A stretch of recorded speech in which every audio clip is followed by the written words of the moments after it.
Hey, it's 1140 The Bet, Odyssey Sports here in Las Vegas, joined by a very special guest. We got to close out the year properly. RG3 joining us on behalf of Allstate and the AFCA Good Works team. First off, Rob, hope your holidays were good. Thank you for joining us. And I want to start here.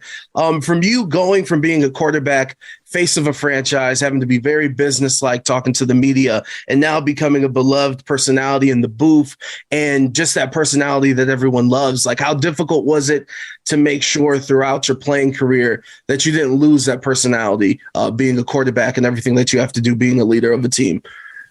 Oh, man. Well, first of all, appreciate you having me on, and happy holidays. Happy New Year coming up here pretty soon. And I think you hit the nail on the head there. Whenever you're the face of a franchise and you're the starting quarterback of a team, it's not always about showing all sides of yourself. So now in the media, some people have been shocked at my personality and shocked at who I really am and how I portrayed that.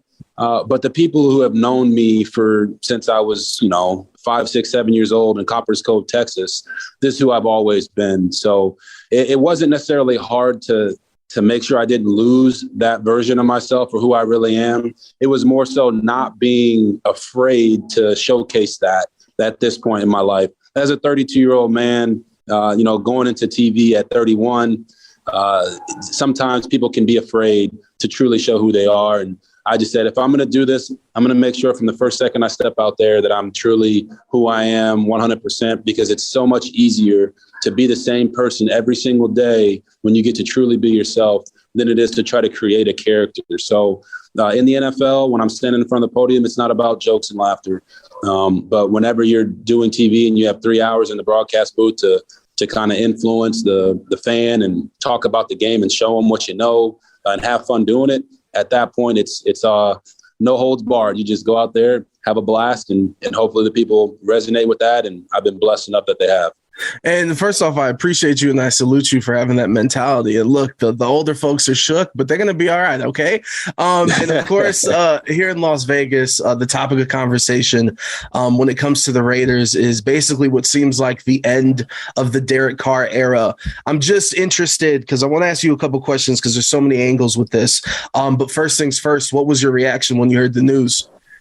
Yeah. So my reaction was exactly that of Davante Adams, just, pure shock. If you're a player in that locker room, you know that you have a job to do. You got to go out there, finish the season strong. But you feel for your guy because of everything that he's been through while he's been there with the Raiders. Championed them last year, going through the head coaching change and the stuff that happened with John Gruden. People will point to Derek Carr's win-loss record or how he's played this year, but the guy's put his heart and soul into the team. Even the speech he gave earlier this year in the postgame, talking about guys putting the effort in and not getting the results that they necessarily wanted. I don't understand why you would do this with 2 games left in the season to see what you have in Jarrett Stidham, which I got the utmost respect for Jarrett Stidham. He started his career over at Baylor. I got to know him there and know him closely, and he's a good player. But I just look at it as disrespectful to Derek Carr, and it makes you wonder what's going to happen with Davante Adams and what's going to happen with this team moving forward. You see a lot of people online joking about Davante going back to the Packers after what they gave up for him. But at the end of the day, he's focused on finishing the year. I think that's the right thing to do. I feel like the way he handled it at his locker during the interview, talking about a guy that's really his best friend. I thought he handled it the professional way, but I know deep down inside, there's a lot of guys in that locker room that are upset. And before we get into all the work that you're doing with the Good Works team, a 2-part question. On one end, do you feel any type of way hearing that Derek Carr has left the team and is not going to be with the team for the final 2 games? And on the flip side, from a front office and a coaching staff standpoint, Josh Jacobs spoke to the media and said, hey, we didn't really have a send-off and saying goodbye to anybody. We found out in the team meeting. Is that more status quo, or is the front office kind of was that in bad taste, I guess, to not let Derek say anything to his teammates before he left because he's not starting the final 2 games? Oh, I mean, that's a tough question to answer just because I don't know all of the details about it. If what Josh Jacobs is saying that, they kind of just found out, and I'm guessing Derek wasn't there. When you have a guy that's, such a leader. Like, I think Derek Carr is the unquestioned leader of the Las Vegas Raiders. And so many guys trust in him. It's not like he left the team abruptly with no notification. From what it was reported is that with permission he did. So someone in the coaching staff or the front office thought that he would be a distraction and did not want to give him the opportunity to speak to the team about him being benched and not playing the rest of the year, being shut down for the year. It seems as though the organization and the team have made a decision that they don't want Derek Carr to be their quarterback anymore. And, that's unfortunate for what he's done there, what he's been able to do there, and how he's led there. So if I was a member of that team, I'm sure Derek's talked to them individually. Why wouldn't he? But they thought he would be a distraction, and I think it's because he has such a strong presence in that locker room. No, 100%. RG3 joining us here on 1140 The Bet, joining us on behalf of the All-State AFCA Good Works team. And for those that don't know, you've been involved with this organization since your Baylor days. And for those unaware, kind of talk to us about the organization and how people can get involved. Yeah, it's the All-State AFCA Good Works team. I was a member of this team back in 2011.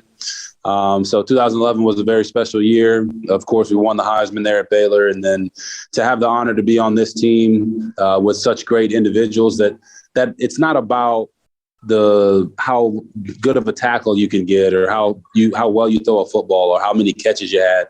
It's about the impact that you've had on people's lives. So now I'm back partnered with Allstate and the AFCA Good Works team and DoSomething.org. Really, the focus is just to get people out and literally do that. Do something.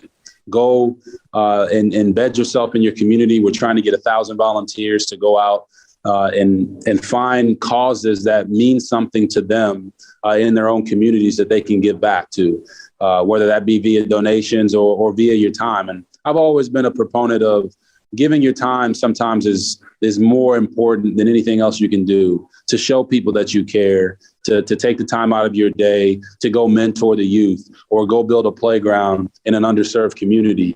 All those things have an impact and can really change the lives of the young people that are going to change our world in the future. So that's been the main focus. I'm honored to be back partnered with Allstate and having this impact. And it's been really fun. Today we're at Son of a Saint here in New Orleans, Louisiana, with the AFCA Good Works team members, really just mentoring these young men and trying to instill in them that when they make it, make sure they go back. Don't forget where you came from, because at the end of the day, we're all going to be more so remembered for the impact that we made on people's lives than however many pancake blocks we got in the football game. No, 100%. And if you want to get involved, DoSomething.org/Good Works team. Last question before we get you out of here, RG3. You have any interest in coming back to play? We have a slot here on the Raiders. Look, we got good buffets. We got Devontae Adams. I mean, good wide receiver, good food. What's the problem? Interested? Listen, there's one thing that I know about the Raiders fans. Like, one of the best fan bases, if not the best fan base in all of football. I think that makes everybody want to come play there. If I got the call, I'd be ready to roll. I train every single day. I am enjoying what I'm doing in the media, but at 32 years old, I tell everybody this that asks the question. I still have a desire to play. I still believe I can play, and I'm ready to play. And if the right opportunity pops up, I'll be ready to roll. But at the end of the day, I'd be honored to play for the Raiders, but the call has to come in. And if it doesn't, I'm at peace. Well, look, we're going to start on the Photoshops putting you in the Raiders jersey. RG3, thank you so much for the time. Happy New Year's to you and yours. And thank you for what you do with the Good Works team with Allstate and the AFCA. Thank you so much for the time. Appreciate you, brother. God bless. There it is.